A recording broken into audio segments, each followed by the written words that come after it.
According to the Federal Reserve, 40% of small business loan applications get denied. And that can be a pretty big hit to the ego. But what if I told you that the way that you're presenting your finances might actually be the problem? A lot of business owners, you included, I'm sure, have big dreams for your business, and you're wanting to do things like add equipment, maybe a new product line, add some team members, and you may even be a very successful business. But if you've received a rejection, then what can we do in order to make sure that that financing that you desperately need to make those dreams happen comes through? So let's talk about 5 steps to make sure that you can get approved. First is that you want to check and improve, if necessary, your credit. This, especially if you are a young business, is especially important for you to have your personal credit in line with your business credit. A lot of newer businesses, the owner is going to need to personally guarantee any loan that's taken. So go through, check for any inaccuracies on both your business and personal credit that you have. Dispute anything that you need to.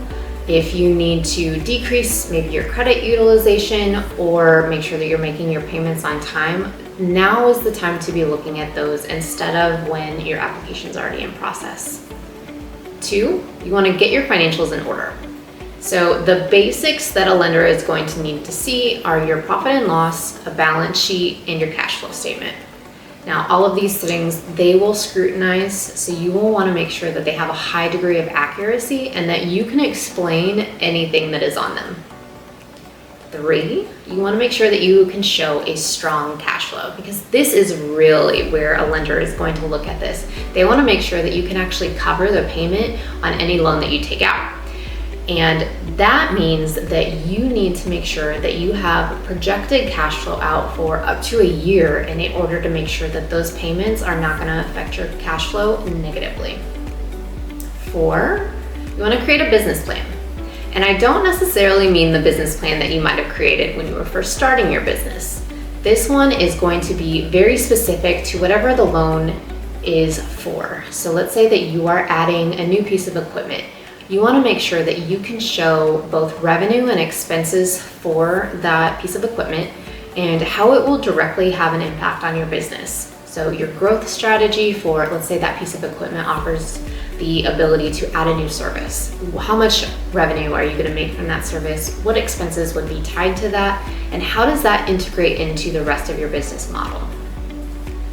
And 5, the last thing that you want to make sure that you are doing is talking to the right lenders. Now, this may seem like aren't all lenders created equal, and they're not. So some lenders have very they have a great amount of experience with certain industries. They may prefer certain industries over others.